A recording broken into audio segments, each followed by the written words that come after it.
Hey everyone, my name is Dr. Dolores Tarver. I'm a licensed psychologist here in Georgia, and it is time for the Tea Time with Dr. Tarver is a wellness-based podcast. It is not intended to be a substitute for a relationship with a licensed mental health provider. So we are in our May series, and this month we are looking at maximizing my mental. Last week we discussed finding my people, the positive impacts of healthy relationships on mental health.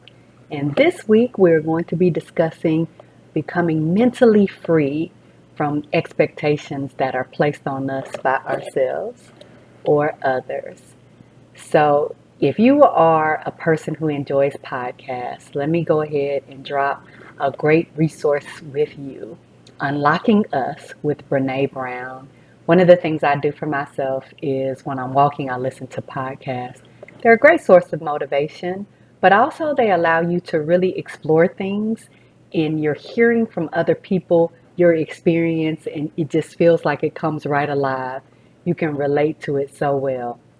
That's what the Brene Brown podcast does. As a licensed mental health provider and also an addict who is in recovery, has been in sobriety for over a decade now, she really taps into a lot of the things. One of my favorites, of course, we're dealing with shame, but she taps into a lot of the things that we struggle with.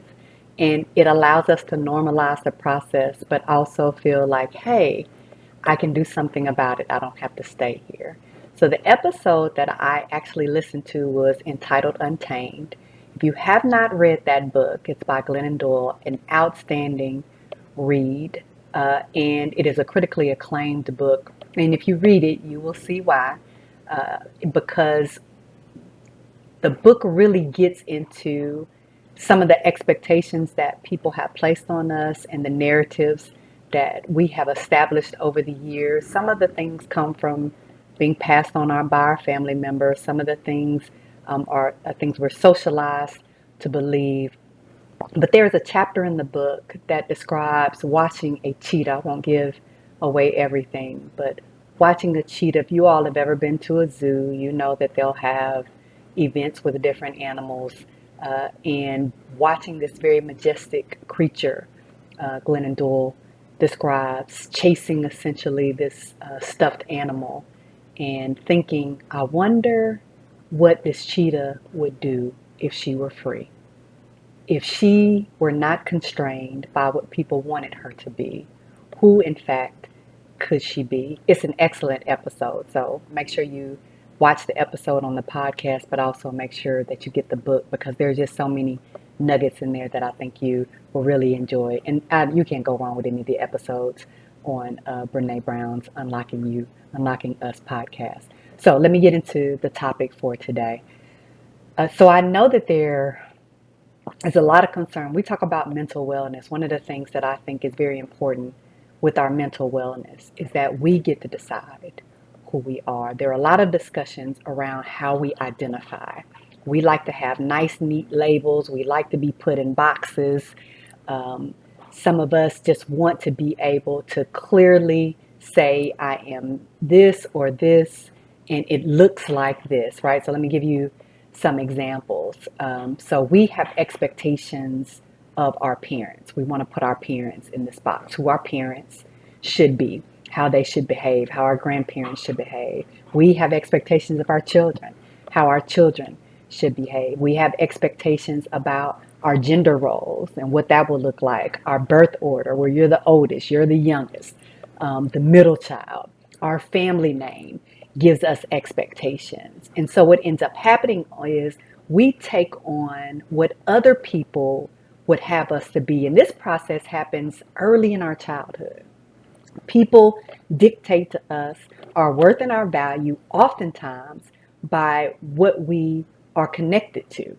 Again, that could be that name, that could be where you're from, it could be where you went to school, all of these things. And so sometimes it leads to us feeling guilty or obligated. Maybe it shrinks us. It could cause us to have debt, whether that's financial debt that we've overextended ourselves, or emotional debt or physical debt we've overextended ourselves, and of course, mental illness. So I want to talk to you all about shattering unhealthy expectations and being free.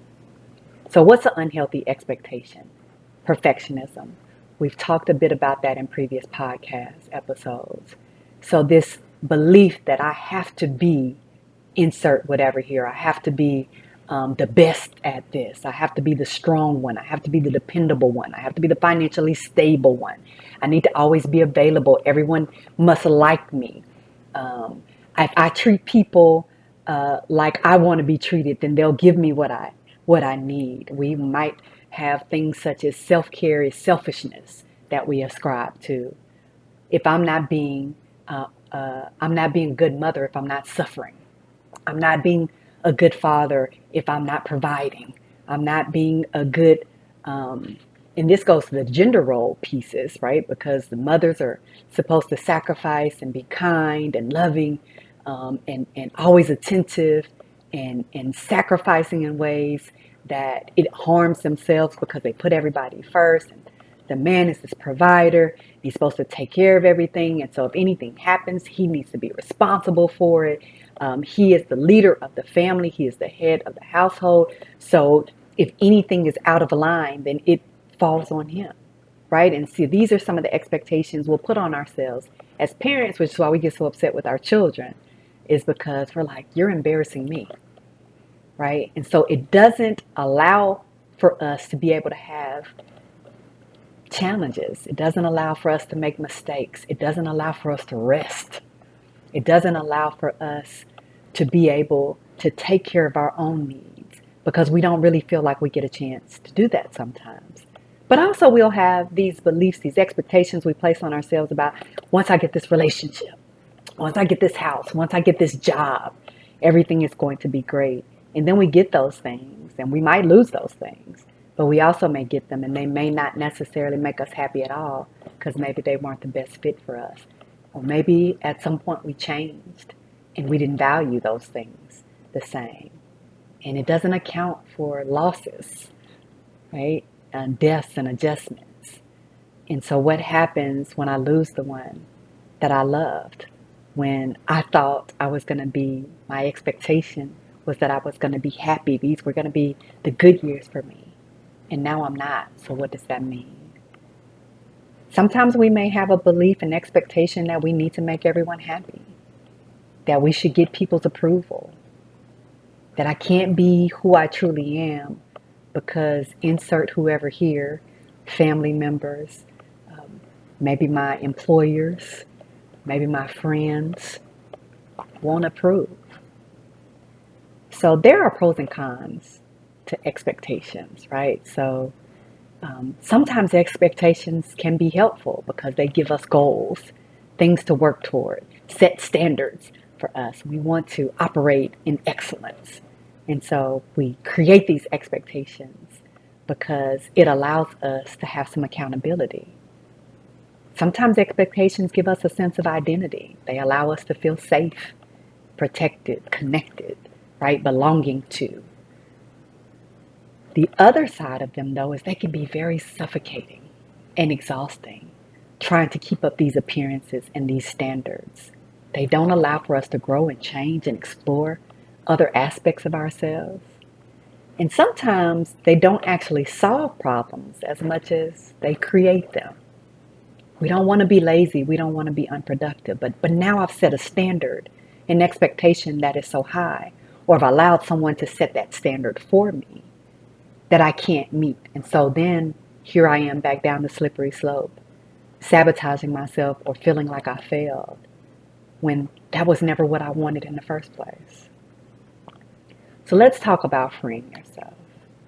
I think it is always important for us to know ourselves, right? Like, what are my expectations? Unrealistic or otherwise? If they're unrealistic, what would I say to someone who I loved if they brought to me an unrealistic expectation? And I know that can be trite. However, as we all know, we tend to give people more grace than we give ourselves. We're hardest on ourselves. So sometimes it's helpful for us to think about this person that we love and care about. What would I say to them if they brought an expectation? that was unrealistic or detrimental or damaging them to them in some way. Also think about the expectations other people have of you. How do those expectations make you feel? Are they standards that you can't live up to, don't want to live up to? That's not a good fit for you. Maybe something that they're holding on to that they wanted for themselves, and now they've placed that burden on you, and you're carrying this very heavy load around, trying to be someone that they couldn't be. What happens when I don't meet that expectation? What happens when I do something else? What happens if I decide I want to change my name? What happens if I want to move away from the way we've typically dressed, or the way we've typically worn our hair, or the careers we've typically had in our family? What if I want to do something no one ever has done before? Right? So in this self-evaluation, you get to decide who you want to be, because we want to create expectations that allow us to feel empowered, cared about, and valued. We want to look at that expectation and say, is it helpful or is it hurtful? Does it allow me to feel free, or does it cause me to want to hide or be avoidant? And as you're thinking about these things, you want to create a narrative that also allows you to give yourself grace and compassion, that allows you to be flexible and self-affirming. And let's challenge some of the rigid roles that we may have inherited. Thinking about unhealthy patterns we saw growing up in our families. Is this the legacy that I want to carry on for myself? Does being a good parent mean that I don't get rest? I don't take care of myself? That I prioritize everyone's needs above my own?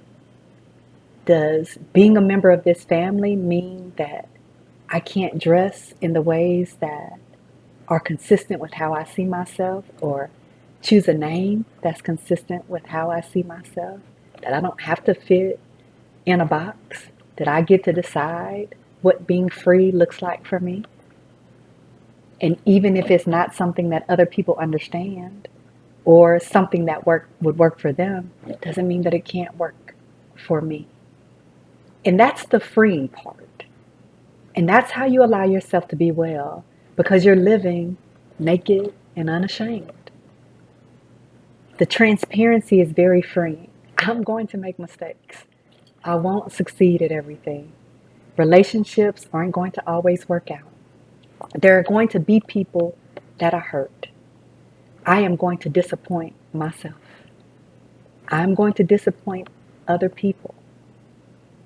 I am going to do things that allow my children to feel safe, that allow my children to feel as if they're loved and affirmed, even if that's not what you would do with your children. Because I get to decide what that looks like for me. I get to set that expectation. I get to think about in my career path, what do I want to do now? Maybe there's been some transitions and changes in my life, and I want to move in a different direction. And you don't understand why I would want to go in that direction. But that doesn't mean that it's unhealthy, simply because it's different than what you expected of me. And that's why it's so important for us to write our own narrative. When you write your own story, you get to make the changes that you want to make. When there need to be adjustments, we can't always erase things, but we definitely can write them in a different way. We can make those adjustments. We can make some of those edits. Actually, these characters have changed. I've changed. So let's talk about how it might look different. So I do want to let you know that you do not have to live in the constraints of expectations. You get to decide who you are. Be free and be well.